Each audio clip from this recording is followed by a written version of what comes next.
Who are you, really? No, seriously, who's behind the face you show your friends, your boss, your Instagram followers? Here's the uncomfortable truth. The person you think you are is mostly a performance, a carefully curated mask.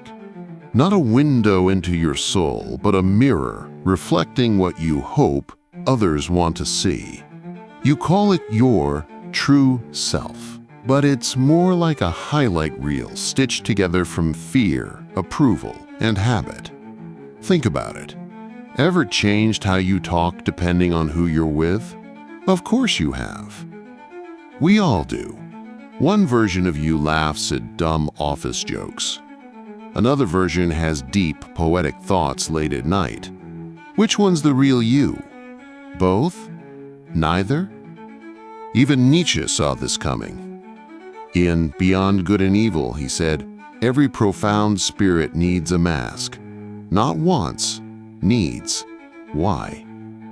Because the self isn't some buried treasure waiting to be found. It's something you craft, shape, sometimes even fake, just to survive." Here's the kicker. That whole search for authenticity everyone's obsessed with, it's often just another act, a performance of being real. Ironically, the more we try to be ourselves, the more we edit, filter, and script. It's like trying to catch your reflection by smashing the mirror. But maybe that's not a failure. Maybe it's a clue. What if the self isn't something you discover, but something you build? Let's dig deeper into that. Because if there's no real you hiding underneath, what exactly are you becoming?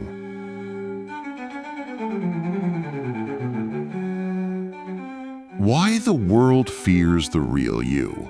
Ever notice how the moment you stop pretending, people start pulling away? Try being fully honest. Say what you really think at dinner. Wear what actually feels right. Stop smiling when you're not happy. See how fast the room goes quiet. The truth is, the world doesn't want the real you. It wants the acceptable version, the edited cut, the smooth edges. From day one, we're trained to play roles. Your family wants you to be the good kid. Your job wants the team player. Religion might demand purity, humility, obedience. And the media? It's constantly feeding you images of how you should look, feel, live. Somewhere along the line, you start trimming off the parts of yourself that don't fit. Anger, vulnerability, weirdness, passion, until what's left is a polished shell. It's not always loud or obvious. Sometimes it's just a look, a raised eyebrow, a casual joke at your expense. But over time, those small signals teach you, hide that part. Don't say that, don't be that. And it works. People like you more. You get invited back. You fit in. But deep down, you feel it. That subtle, gnawing sense that you're being rewarded for betraying yourself. Here's the paradox. We crave connection, but we're terrified of what it costs. Because showing up raw, unfiltered, real, that's risky. You could be judged, mocked, rejected, and no one teaches you how to handle that. So we hide, smile, perform, survive. But what if the parts you've buried are the key to actually feeling alive? What if being real isn't the problem but the solution? Stick around, because next, we're going to talk about how to unlearn the mask and why the world desperately needs the version of you it's tried to silence.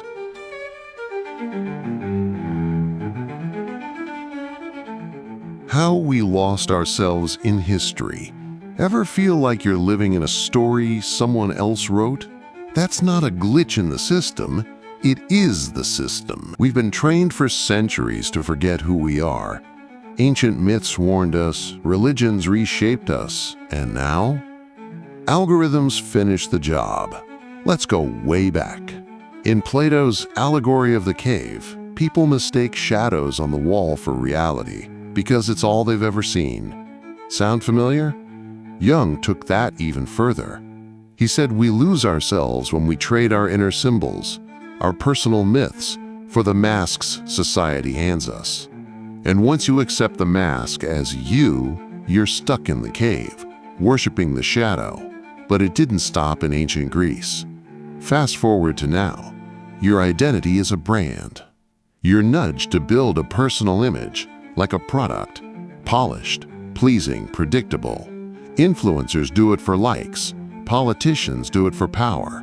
Even regular folks do it just to feel seen. We curate ourselves, hashtag our lives, smile through exhaustion. And somewhere in that feed, the real self gets buried under filters and clickbait. But here's the kicker.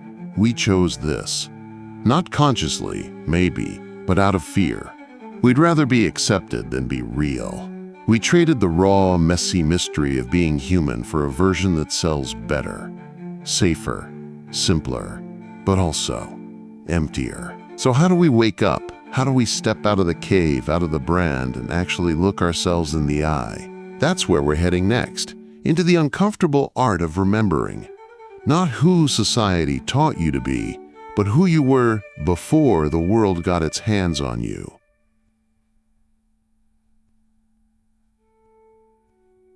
Carl Jung's dangerous path to truth. Carl Jung didn't offer comfort. He offered a challenge. He looked straight into the chaos of the human psyche and said, "Go in there. That's where the truth lives." Not in positive thinking, not in pretending everything's fine, but in the dark, uncomfortable places you've spent your whole life avoiding. Carl Jung called the journey individuation.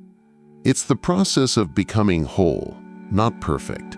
That means facing all the parts of yourself you've rejected, denied, or buried. Your fears, your impulses, your shadow.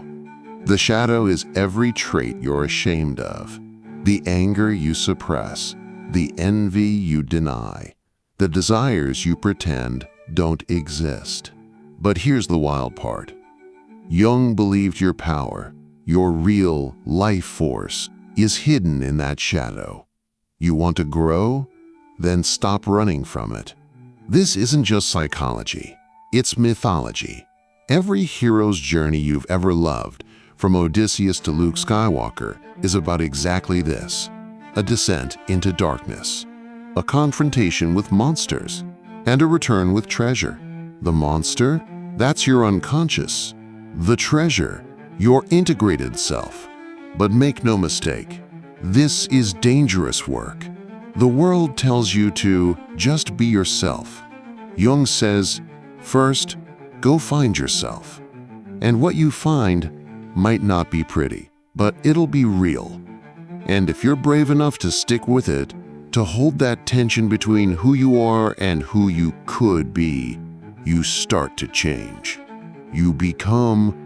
But individuation doesn't happen alone. There are maps, symbols, archetypes, tools that whisper truths the surface can't say.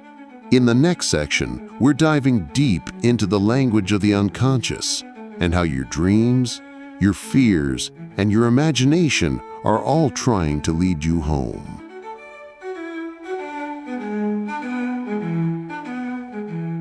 Your shadow knows who you are. You ever wonder why you keep repeating the same mistakes, even when you know better? Why you snap at the people you love, sabotage your own success, or secretly hate what you see in the mirror? That's your shadow at work, and it knows you better than you know yourself. The shadow isn't some spooky concept. It's real. It shows up in the jealousy you pretend not to feel, in the failure you blame on bad luck, in the addiction you swear you've got under control. It's all the stuff you shove down because it doesn't fit the image you're trying to maintain. But here's the hard truth. What you suppress doesn't go away. It goes underground. It festers. And then it drives your choices from the dark. Jung put it bluntly, until you make the unconscious conscious, it will direct your life, and you will call it fate. Think about that. How many times have you said, "Why does this always happen to me?" Maybe it's not happening to you, maybe it's happening through you. Shadow work means facing the parts of yourself you'd rather avoid. It means sitting with your guilt, your rage, your need for control, not to judge it, but to understand it. When you bring light to the shadow, you don't destroy it, you integrate it.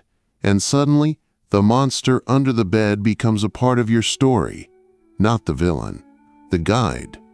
This isn't about self-improvement, it's about self-reclamation.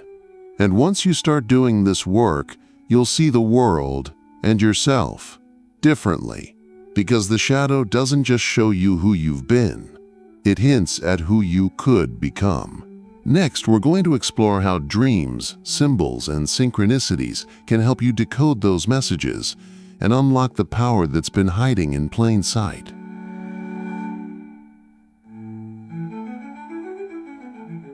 How to use the shadow strategically.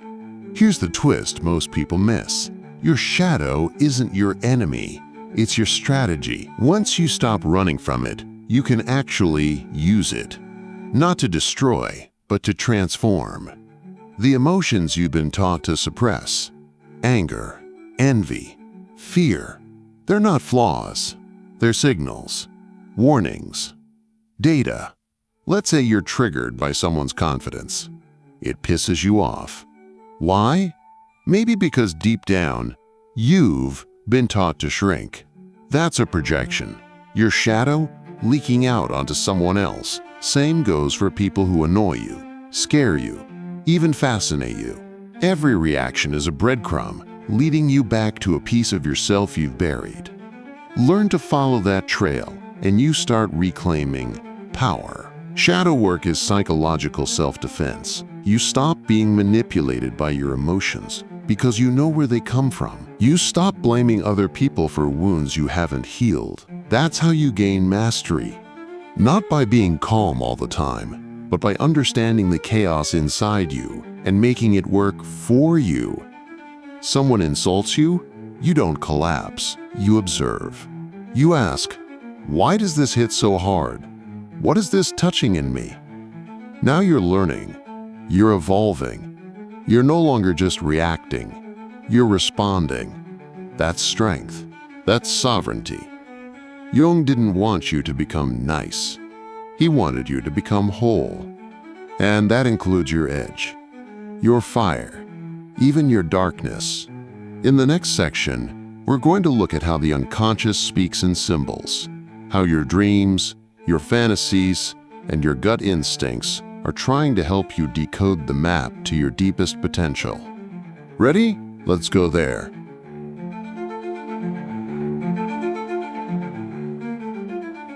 Integration is not enlightenment, it's war. Integration isn't some glowing moment of bliss. It's not white robes, peaceful smiles, or floating above your problems. It's war. A sacred one, but still a war. Between who you've been and who you're meant to become. See, most people want happiness. That's the dream, right? Stay positive. Manifest good vibes. But your psyche doesn't care about your comfort. It wants wholeness. And wholeness means everything. The light and the dark. Joy and pain. Grace and rage. You don't get to cherry pick your way to truth. When you start integrating your shadow, things get messy. You realize your niceness might be a mask. Your people-pleasing, a strategy to stay safe. Your constant anxiety, a sign you've been split in two for way too long. You'll start to feel it. A tension, a pull. That's the real you trying to break through the version you built to survive. It's not about destroying the false self. It's about confronting it. Sitting across from your demons, saying, "All right, what are you trying to teach me?" And then listening, without running away. Jung said, There is no coming to consciousness without pain, and he meant it. Real integration asks you to face every contradiction inside you and hold them. That's not spiritual bypassing. That's psychological maturity. You won't feel pure. You'll feel real. And that's rarer and more powerful than any illusion of perfection. Next up, we'll dive into how myth, ritual, and storytelling help us survive this inner war, and why the old stories still carry the medicine we desperately need today.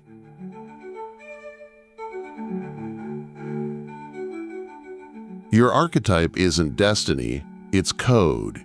You're not just one thing. You're not the hero or the caregiver or the rebel. That's not your fate. It's your code. Archetypes aren't cages, they're tools. The key is to stop identifying with them and start using them strategically.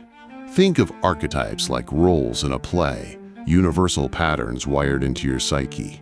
The hero pushes through struggle, the caregiver nurtures, the trickster stirs the pot and breaks the rules. These aren't who you are. They're parts of you, and if you stay unconscious of them, they run you. You end up stuck, always rescuing others, always playing nice, always blowing things up just to feel alive. But when you start seeing the pattern, everything shifts. You realize, I'm in hero mode right now. I am trying to prove something. Is that what this moment needs? That awareness gives you choice, and choice is power. Let's say you're exhausted, always giving, always self-sacrificing. That's the shadow side of the caregiver. If you don't recognize it, you'll burn out and call it love. Or maybe you self-sabotage every time things get serious. That's the trickster working overtime. When you name it, you can redirect it. This is the real magic of Jung's work. It gives you a language for the invisible forces shaping your behavior. Archetypes aren't boxes. They're maps. And once you can read the map, you can move through life with strategy, not just instinct. So don't ask, who am I? Ask instead, which archetype am I activating, and is it helping me evolve? Next, we'll explore how ancient stories embedded these roles for survival, and how modern life has twisted them into stereotypes we now desperately need to reclaim.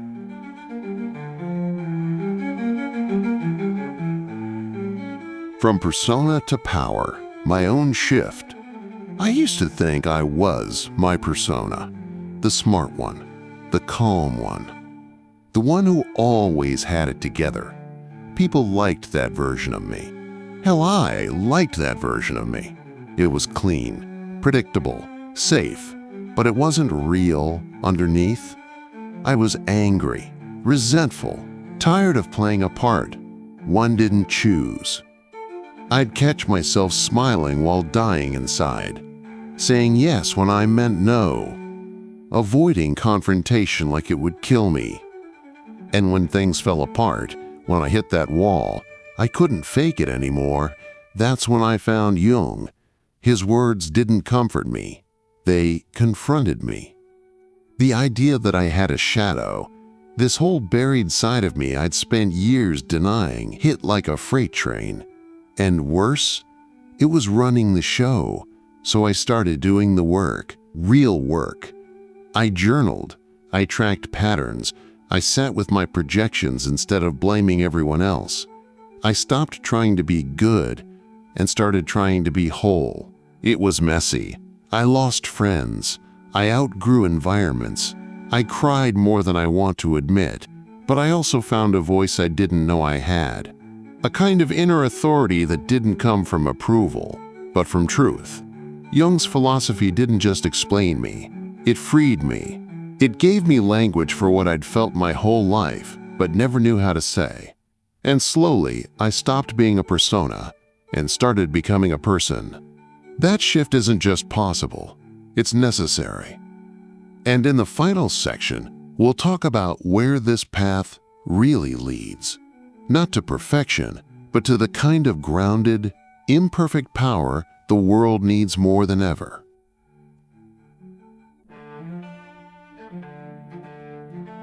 Stop seeking, start integrating. You're not going to find yourself. That's the lie they sold you. The Instagram wisdom, the eat, pray, love fantasy that's somewhere out there in a book, a guru, a trip to Bali. The real you is just waiting to be discovered. But here's the truth. The self isn't found. It's forged. In fire. In contradiction. In uncomfortable moments where your mask slips and your shadow shows up. Raw, unfiltered, real. Integration isn't sexy. It's not about feeling good. It's about getting honest. About sitting with your darkness instead of escaping into self-help fluff. It's about noticing your patterns, owning your projections, calling out your own BS. Not because you hate yourself, but because you're finally ready to meet yourself. Stop seeking answers out there. You're not a puzzle to solve or a project to perfect. You're a paradox to inhabit. And when you stop trying to fix yourself and start integrating all your messy, contradictory parts, that's where the real shift begins. You want transformation? Then stop chasing light and start embracing the whole picture. The fear, the rage, the tenderness, the weirdness, all of it. That's where your power lives, not in some fantasy of purity, but in the guts of your lived experience. Jung didn't want you to become enlightened. He wanted you to become complete, and that takes work. But it's the kind of work that sets you free. So no more waiting, no more wishing, no more performing. You've got everything you need right now, inside you. You just have to face it, integrate it, and walk forward, awake.